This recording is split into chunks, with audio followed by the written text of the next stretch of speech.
It's Weezy FS1. Skip the BS and put everybody after BS. PS, all I spit is FACTS. Be best, skip Bayless, yes, say less. Top for the top, apex, everyday flex. If you ain't got no haters, you ain't poppin', I ain't trying to hate. Let's have a Jordan and LeBron debate. I got time today, dripping on the chain. My diamonds say what they gotta say. If you think it's a game, I commentate, I ain't gotta play. On in the morning, I own my opponent. My competition is not an issue, it's cotton tissue. Unconventional, controversial, convoluted, unconditional, undeterred and undisputed. Good morning.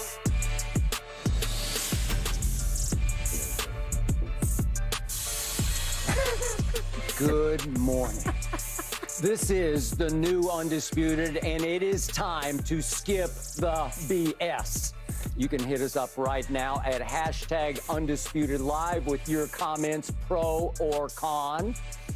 To my right are Keyshawn Johnson and Richard Sherman.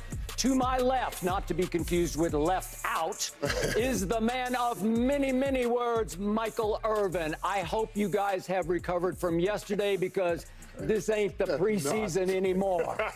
I'm going to get a bump around the table and a bump. Absolutely, and a bump. buddy. All right. Let's do this. Are we ready to fly? Come on now. All right. In a moment, you will hear from Michael, Key, and Richard on our first topic. But first up, you will hear from me. Now it has come clear that Jerry Jones did not inform Dak Prescott that he was trading for Trey Lance. Mike McCarthy says he didn't know either. I find that significant on both counts. If Dak were Patrick Mahomes or Joe Burrow or even Jalen Hurts, the owner or / general manager would have honored him by keeping him in the loop because they're partners. They're locked arm in arm heading into the future. But I don't believe Jerry is completely sold on Dak as his future. So when he suddenly had a chance to steal a 23-year-old third pick in the draft for a mere fourth-round choice, he jumped at it without even getting off the very first negotiating phone call. No back and forth, just done. I believe Jerry believes what I believe, that Trey Lance's ceiling is higher than Dak. He just obviously, Trey Lance hasn't had enough experience, had enough reps in the NFL, nor has he displayed the NFL durability that he must going forward. But Jerry knows that for a mere fourth rounder, he could strike oil in a year or two. This was a steal of a deal for Jerry, and I applaud him. This also shows that Dak and McCarthy have very uncertain futures in Dallas. So, Keyshawn, let's start with you. What do you read into Jerry not keeping Dak and McCarthy in this loop? Well, everything you just said, I said yesterday for the most part, right? You just cleaned it up. Here's what I would say about that. McCarthy was in the loop. He wasn't in the loop on when they were going to pull the trigger, but he certainly was in the loop at, oh, there's an opportunity to get a quarterback. He said it himself. I evaluated the process. Yeah, I think he evaluated it, but he didn't know this was happening. That's okay, but that's okay. You don't need to know, Skip. I don't need to tell you everything. I'm the boss. Well, is he? I'm the boss. I want you. He might be the biggest boss I want you to take a look and see what you think. You like it? Okay, fine. I don't need to tell you we're going to do it. I don't need to tell you how much we're giving up. What is Mike McCarthy going to say? I love him. Oh, go get him for a second-round pick? No. Okay. He communicated the fact that they're going to look at him, so the coach evaluated him, and now you allow the business people to do the business deal. Okay. That's the bottom line. All right, let's quick look at San Francisco. Would John Lynch do a deal without getting Kyle right in the loop, like keeping him in lockstep? But Kyle is not, I mean, John Lynch is not Jerry Jones, and Kyle is not Jerry Jones. They work lock and step. Kyle Shanahan, to a degree, is the de facto general manager. Okay. John Lynch is there because of Kyle Shanahan. That's why he's there. He's there because John Lynch didn't hire Kyle Shanahan. Kyle Shanahan basically hired John Lynch. Okay, fair enough. I mean, you played for him, so you would know. Hey, I don't know the dynamic there. They have something great working together. And they got something great working together. They work together really well. Absolutely. With that. Jerry works for Jerry. Jerry works for the best interest of the Dallas Cowboys, and that is how he has always been for the last decade. The last trade that I remember, the significant trade, was Herschel Walker 30 years ago. 30 years ago when he made that trade, which ended up being a king's ransom and helped lead to that dynasty you guys had. Great players. They got Emmett in that trade. They got by the way, Jimmy Johnson was right in the middle of that deal and actually took it to Jerry, but go ahead. That was 30 years ago. That's 30 years ago. But you're talking about Jimmy Johnson. Jimmy Johnson, we're talking about historians. We're not talking about Mike McCarthy being an all-time coach. No. And so if you're not an all-time coach, you're not in this decision-making process. You might be gone next year. Jerry will be there for the next, hopefully, 30 years. You know? Right. And for me, with this whole situation, now, I see how it reads, and you go through it, you hear Jerry say, listen, Jerry's job, his GM job, is to improve the football team. Absolutely. And not just for right now, but also for tomorrow, for the future. So Dak Prescott right now is the quarterback. In the far future, and I say far, and later on I'll give you exactly what far is, that time span. In the far future, Trey Lance will play a role. He was on the telephone, and this opportunity came up. Yes. We all do business here.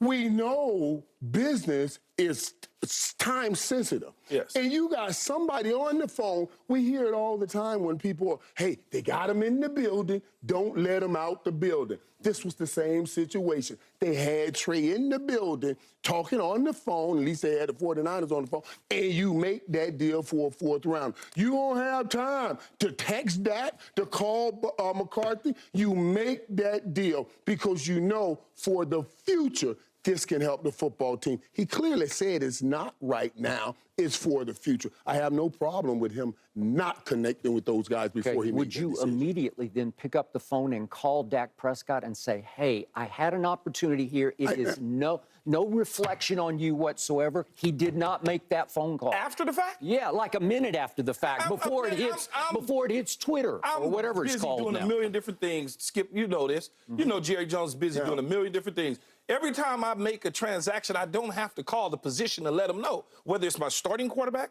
my starting receiver, my starting left tackle, I don't have to let you know, hey, I just picked up a backup that's going to help us in 2024, 2025. We need to be careful. We need to be careful because I do need the owner or the GM consulting with the coach to get the temperature of the team. And if I make a move, I'm saying Trey was not, I'm worried about him pressing that for the job right now. So I didn't have to come to Mike McCarthy to say, hey, how will this affect the psyche of this team? Because I do want them consulting for that reason. I do want. So you don't think Jerry Jones has a when the opportunity presents itself like it did, and you get a fourth round pick for a guy that San Fran gave up 3 first rounders for. Yes. And those 3 first rounders, man. No, listen. But Mike, we were just talking about cars and how you buy them high and you sell them low. They sold him so low you couldn't pass that deal up. Before we came up. Right. And what I'm saying, so you couldn't pass the deal up. But you also got to trust that your quarterback understands he's secure. That's what I was going to ask you, though, Mike. Dog, y'all know these quarterbacks. Y'all stop playing, man. We love them all, but y'all know how sensitive they are. We all understand that.